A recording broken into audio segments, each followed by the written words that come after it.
నమస్తే అండి బోస్ కుమారి. పిఠాపురం సంగతి ఏంటి అసలు? పిఠాపురంలో విపరీతంగా అల్లకలాలు జరిగిపోతున్నాయి. అదేవిధంగా టీడీపీ జనసేనగా విడిపోయాయి.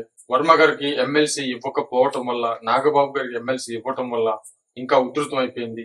ఆయనకి ఎమ్మెల్సీ వర్మ గారికి ఎమ్మెల్సీ ఇవ్వకపోవటం తోటి అక్కడ బాగా ఉధృతమైనటువంటి పరిస్థితులు ఉన్నటువంటి కోణంలో ప్రచారం జరిగిన తర్వాత, నాగబాబు గారికి ఎమ్మెల్సీ ఇచ్చి ఆయన ప్రమాణ స్వీకారం చేసిన తర్వాత అవి ఇంకా ఎక్కువైనటువంటి కోణంలో రకరకాలైనటువంటి విధంగా రకరకాలుగా స్ప్రెడ్ చేస్తున్నటువంటి పరిస్థితులు ఉన్నాయి. ఖచ్చితంగా వర్మ గారికి ఆ పెయిన్ అనేది ఉంటుంది, ఖచ్చితంగా వాస్తవం. కానీ టీడీపీ పార్టీ ఆయన ఎందుకు ఎమ్మెల్సీ ఇవ్వలేదు అనేటువంటి విషయం మాత్రం ఎవరికి తెలియదు.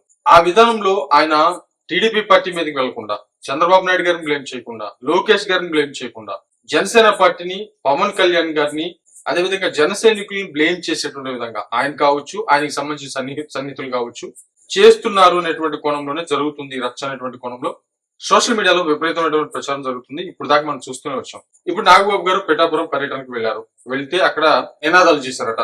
ఇది కూడా విపరీతమైనటువంటి వార్త. ఏంటి ఆ నినాదాలు? అన్న క్యాంటీన్ కి సంబంధించి పిఠాపురంలో ఓపెన్ చేస్తే చంద్రబాబు నాయుడు గారి పేరు లేదనో, లేకపోతే జై చంద్రబాబు, జై తెలుగుదేశం, జై లోకేష్ అని వాళ్ళంటే, జై పవన్ కళ్యాణ్, జై నాగబాబు అని చెప్పేసి వీళ్ళంటే, ఈ విధమైనటువంటి విధానం జరిగిందనేటువంటి కోణంలో విపరీతంగా స్ప్రెడ్ అవుతున్నటువంటి పరిస్థితులు ఉన్నాయి. అంటే ఇక్కడ నాకు అర్థం కానిటువంటి పాయింట్ ఏంటంటే, వర్మ అంటే పవన్ కళ్యాణ్ గారు టీడీపీ పార్టీకి సపోర్ట్ చేశారు 2024 ఎలక్షన్స్ లో. ఆయన అవసరం టీడీపీ పార్టీకి ఉంది కాబట్టి సపోర్ట్ తీసుకుంది. సపోర్ట్ తీసుకున్న తర్వాత మరి అక్కడ పవన్ కళ్యాణ్ గారు పిఠాపురం సెలెక్ట్ చేసుకుంటే, ఆ పిఠాపురంలో పోటీ చేసేటువంటి వర్మ గారిని తప్పించడం కోసం చంద్రబాబు నాయుడు గారు పిలిచి నీకు ఎమ్మెల్సీ ఇస్తాను, ఆ తర్వాత కేబినెట్ లో తీసుకునేటువంటి అవకాశం ఉంది అనేటువంటి విధంగా వార్తలు వచ్చాయి. ఇదంతా కూడా చంద్రబాబు నాయుడు గారికి, అదేవిధంగా వర్మ గారికి సంబంధించినటువంటి మ్యాటర్. అంటే టీడీపీకి ఆయనకి సంబంధించినటువంటి మ్యాటర్. దీంట్లో పవన్ కళ్యాణ్ గారికి కానీ లేకపోతే మిగతా వాళ్ళకి ఎటువంటి సంబంధం లేదు.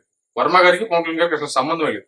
కానీ ఖచ్చితంగా పవన్ కళ్యాణ్ గారు అక్కడ పోటీ చేస్తున్నారు, మనకి చాలా సహాయం చేస్తున్నారు, ఈ కష్టకాలంలో నిలబడ్డాడు కాబట్టి మన పార్టీ తరఫున నీకు తర్వాత ఎమ్మెల్సీ చేస్తావు, నువ్వు పవన్ కళ్యాణ్ గారికి తోడుగా ఉండు, ఆయన గెలుపుకి నీ వంతు నువ్వు కృషి చేయనేటువంటి విధంగా చంద్రబాబు నాయుడు గారు చెప్పారనేటువంటిది వర్మ గారు చెప్పారు చాలాసార్లు. కాబట్టి సపోర్ట్ చేయడం ఇవన్నీ జరుగుతూ వచ్చాయి, మనందరికీ తెలుసు.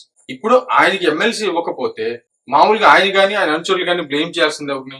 టీడీపీ పార్టీని, చంద్రబాబు నాయుడు గారు. కానీ పవన్ కళ్యాణ్ గారిని, అదేవిధంగా జనసేన పార్టీ ఎందుకు నిత్యం వార్తల్లో ఉంటుందో, వర్మ గారి ఇష్యూ రాగానే మామూలుగా ఇదంతా ఎందుకు ఉంటుంది, జనసేన పార్టీ ఎందుకు లీడ్ లో వస్తుంది, జనసేన పార్టీని ఎందుకు ముందుకు తీసుకొచ్చడానికి ప్రయత్నం చేస్తున్నారు, నాకు అది అర్థం కావట్లేదు. అంటే టోటల్ గా ఇదేమైనా గేమా, లేకపోతే జనసేన పార్టీకి సంబంధించి పిఠాపురంలో ముందుగానే ఒక ముసలం తయారు చేసేటువంటి పరిస్థితి? రేపొద్దున ఈ వివాదాలను ఊరికి ఎక్కువగా స్ప్రెడ్ చేసేసి పవన్ కళ్యాణ్ గారు చేసేటువంటి పనులు, నిధులు విపరీతంగా విడుదలవుతున్నాయి. ఇటీవల మీరు చూసే ఉంటారు, పిఠాపురానికి సంబంధించి బ్రిడ్జి కోసం కూడా డబ్బులు రిలీజ్ అయినటువంటి పరిస్థితులు అయితే ఉన్నాయి. కొన్ని అంటే ఒక రకంగా చెప్పండి కోట్ల రూపాయలు. కాకపోతే అక్కడ ఆయన చేసేటువంటి పనులు, మంచి పనులు ఏవైతే ఉన్నాయో ఆ పనుల్ని లా అండ్ ఆర్డర్ కంట్రోల్ చేయడం కానీ, ఒకసారి పవన్ కళ్యాణ్ గారు వార్నింగ్ ఇచ్చారు. నా దృష్టికి అంటే గంజాయి ఎవరు కొడుతున్నారు, ఆడపిల్లల్ని ఎవరు ఇసుగిస్తున్నారు, అంటే టీస్ చేస్తున్నారు, ఈ విధానాలకి సంబంధించి ఒకసారి ఆయన వార్నింగ్ ఇచ్చారు. పిఠాపురం వెళ్ళినటువంటి టైంలో లా అండ్ ఆర్డర్ కంట్రోల్ చేస్తూ పిఠాపురాన్ని అభివృద్ధి దిశగా ముందుకు తీసుకెళ్లేటువంటి కార్యక్రమం జనసేన చేస్తుంటే, దాన్ని ఎక్స్టాబ్లిష్ చేసేటువంటి ప్రయత్నం పూర్తిగా డౌన్ చేసి ఓన్లీ వర్మ గారు అనేటువంటి ఇష్యూ టీడీపీకి సంబంధం అయితే దాన్ని జనసేనతో కలిపి అక్కడ ఏదో జరిగిపోతుంది అనేటువంటి విధంగా, అంటే అక్కడ ఏమి జరగట్లేదని నేను కూడా అన్నాను. కానీ ఎవరు ఎక్స్టాబ్లిష్ చేస్తున్నారు అంటే, ఇప్పుడు జనసేన పార్టీని ఎందుకు టార్గెట్ చేశారనేటువంటి విషయం అర్థం కావట్లేదు. ఎమ్మెల్సీ ఇవ్వాల్సింది వర్మ గారు. అంటే నేను ఏం చెప్పాను మీకు అర్థమవుతుంది అనుకుంటాను. నేను మళ్ళీ చెప్తున్నాను, వర్మ గారికి మాట ఇచ్చింది చంద్రబాబు నాయుడు గారు. ఓకే, ఆ మాట తప్పింది ఎవరు? చంద్రబాబు నాయుడు గారు. తర్వాత ఇస్తా అన్నారు, అది వేరే విషయం. ఆయన బ్లేమ్ చేస్తే చంద్రబాబు నాయుడు గారును, లోకేష్ గారును, టీడీపీను బ్లేమ్ చేయాలి. కానీ జనసేన పార్టీని, నాగబాబు గారిని బ్లేమ్ చేస్తున్నారు. ఈ విషయాన్ని పిఠాపురంలో జరిగేటువంటి అభివృద్ధిని తగ్గించేసి వర్మ గారు జనసేన మధ్య జరిగేటువంటి ఇష్యూస్ ని హైట్ చేసేస్తుంటే, అక్కడ పిఠాపురంలో పవన్ కళ్యాణ్ గారికి ఖచ్చితంగా టార్గెట్ పెట్టాలనేటువంటి కోణంలో రాజకీయం జరుగుతుందా అనేటువంటి అనుమానాలు కలుగుతున్నాయి. కాబట్టి దీనికి అంటే టోటల్ సొల్యూషన్ మరి జనసేన పార్టీ ఎప్పుడు ఇస్తుంది, ఎప్పుడు ఇవ్వబోతుంది మరి చూద్దాం.